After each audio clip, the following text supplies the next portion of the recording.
Good evening, everybody. This is the Bearded Prepper here. Glad you're able to join me on my debut into YouTube and the world of prepping knowledge. I just wanted to start a YouTube channel focused on using common sense in this illogical world that we find ourselves in. I mean, look around, watch the news, you can see what I mean. Gas is expensive, sometimes resources are scarce. There seems to be a collection of people in this great country that's determined to tear our way of life apart, to exert their way of control over us. It's got a lot of people like me thinking, changes could be around the corner. And if they are, I'd rather be prepared. If not, it was a good exercise. And, I just wanted to focus on maybe bringing some common sense in this illogical world, not using scare tactics, not trying to hype you up saying, oh, the end is near, doomsday is upon us. I think there are a lot of people not using common sense, a lot of people in charge not using common sense. I don't necessarily think they have a forked tongue coming out of their teeth, or perhaps it's not a communist plot. Maybe it is, I don't know. Either way, I'd rather be prepared and use my common sense.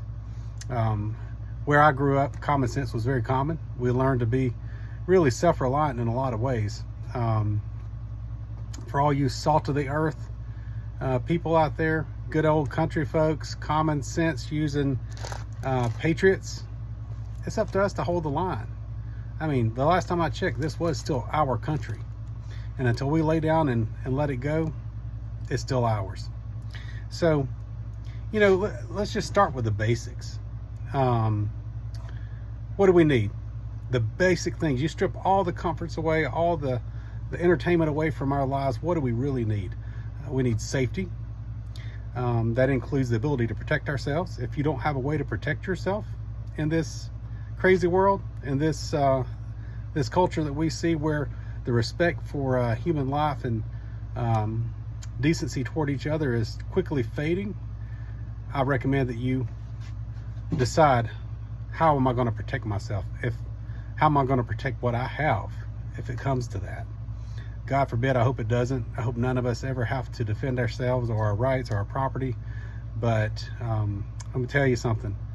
You take food out of the grocery stores or gas away from the gas pumps for 2 weeks, just 2 weeks, it'd be complete chaos in regional pockets of this country. I mean, you saw what happened, the chaos over toilet paper. You saw the buying frenzy when people were afraid. Just less than 2 years ago, the shelves were bare. People had whole rooms full of toilet paper. I mean, can't eat the toilet paper. There's a lot of alternatives to toilet paper. Don't get me wrong, I like it. That's another rabbit trail I won't go down. But if we find ourselves in that situation where our distribution or supply chain is severely disrupted, it won't take long before little pockets of violence break out. So make sure that you're prepared. Make sure you can shelter in place and you have the ability to keep yourself safe and keep your family safe. Have a plan in place. Shelter. If you don't own your own place, if you're just renting, you have to think about that. What if your income is disrupted? What if your access to your money is disrupted? What will you do if you do own your own place? What are the surroundings like? How does that factor into your plan for safety? How are you going to get by in the wintertime? We could all sweat it out in the heat if we had to, but if we have a really cold period, sub-freezing or a risk of hypothermia, that's a whole different story. Make sure you have an alternative heat source or a plan of heat, or to keep yourself warm in the winter if your utilities are disrupted. As for me, I have wood heat in addition to electric heat and gas options. So, I've thought that through. I use primarily the wood heat, so I keep a good supply of wood on hand. If you're not using wood, but you have that capability, you probably should have a decent supply on hand just in case. And then, as far as food, there's going to be a lot of people trying to sell you the 25-year shelf life, freeze-dried trail food, this, that, and the other, buckets of food. Nothing wrong with that if that's the route you go. It can get quite expensive. Common sense. I mean, this was just a way of living where I grew up. But, you know, even things like dried peas and beans, those will last as they are in a dry place out of sunlight 8 years plus. You put them in a Mylar bag with oxygen absorbers, you can extend that to 20 years plus. Same thing with rice. Not brown rice, it tends to go rancid because of the oils and stuff in it a little bit quicker, but white rice, just as it is in a dry, dark place, you're talking 5+ years right there. Put it in Mylar bags, greatly extend the shelf life with some oxygen absorbers. Other dry options, you got same thing with noodles. You know, you can get a few years out of these. Put them in Mylar bags with oxygen absorbers. You get that stuff on Amazon these days. It'll greatly extend it.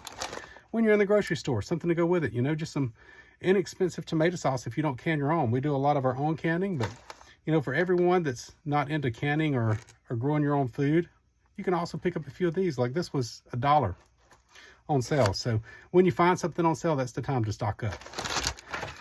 Even just today, I found toothbrushes, cold and flu medicine for $1 at the Dollar General. I picked it up. You know, buy it when you find it. That's the key. And when you can find it on sale, if you can afford it. Beyond that, you know, we all end up every summer with some garden vegetables like yellow squash.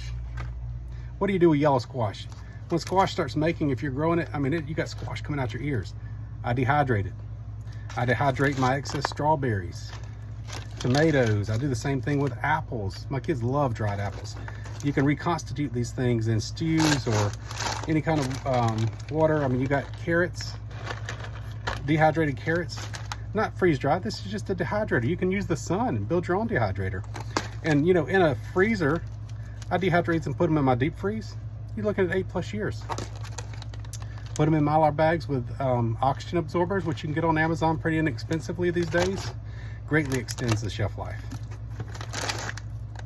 Fruit, vegetables. Granted, this is not a long-term solution. Most food's good even after the expiration date if you keep it in a temperature-controlled environment. Inspect it carefully, make sure it looks okay, tastes okay. But, you know, in the short term, I've got an extra supply of canned vegetables and fruits, whatever I find on hand. Sometimes you run into food banks or such that just need to get rid of stuff. They have too much of something that's going to expire. They'll give it away. Take it and prep with it. That way you have diversification. You have, you know, you have longer term preps, you have short term preps. And as I said, here's a package of Mylar bags that I just got in with the oxygen absorbers. Wasn't that expensive on Amazon. Do your research, find the ones that are, you know, higher quality, have better reviews, and just start there.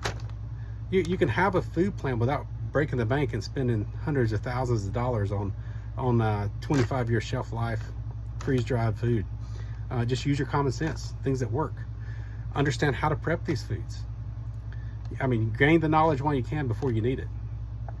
You know, beyond that, look at your environment, where you live in. If you're living in an urban setting, you know, it's going to be a lot harder for you to defend your home if you have masses of people around you.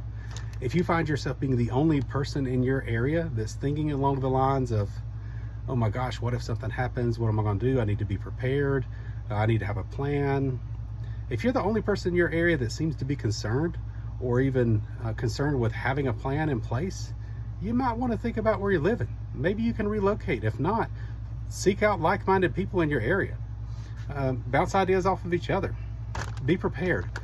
Most importantly, you know, mental preparation is very important. Run through scenarios in your head. What will I do if? What will I do if I don't have food in the store? If I can't get gas? If my utilities are disrupted? What will I do if there is some kind of unrest in my area, or there are people that are organizing and going around trying to take things from people in a worst case scenario? Doesn't make you crazy, it makes you prepared. Run through those scenarios. What will I do if I don't have heat? So that the more you run through it, the more your mind becomes trained, the more calm you will stay if something like that, God forbid, actually happens. You know, for me, I'm just going to tell you, some of you will turn the video off right now, that's fine. Some of you will leave crazy mean comments. That's fine too. I mean, have at it. You know, open your mouth, show your ignorance. know who your Lord and Savior is first. Know Jesus Christ is your Lord and Savior. Know his love, know his guidance, know the peace that comes from him. That will help you more than anything else in your life. Especially during these tumultuous times, draw close to your Creator. You don't have to believe it. You can be angry that I'm here on this video sharing it. You don't have to watch. You have that choice. That's why we live in a free country. But just because you don't believe it don't mean you don't have a Creator out there that is not watching over you. So I appreciate you being here with me in my first video. Just a refresher, keep it simple, use common sense. We're living in an illogical world that's getting worse by the day. I encourage you to follow me on my journey as I start talking about some of the preps I have in place, how I got there, kind of telling my story. Maybe it'll spur you to, move along the journey in your world and get yourself better prepared. Maybe you can share some comments. Tell us some things that have worked for you. Most importantly, look, folks, let's keep it kind. There's enough meanness out there in the world. Be kind to each other. Be smart. Use common sense. So until next time, Bearded Prepper out. Take care.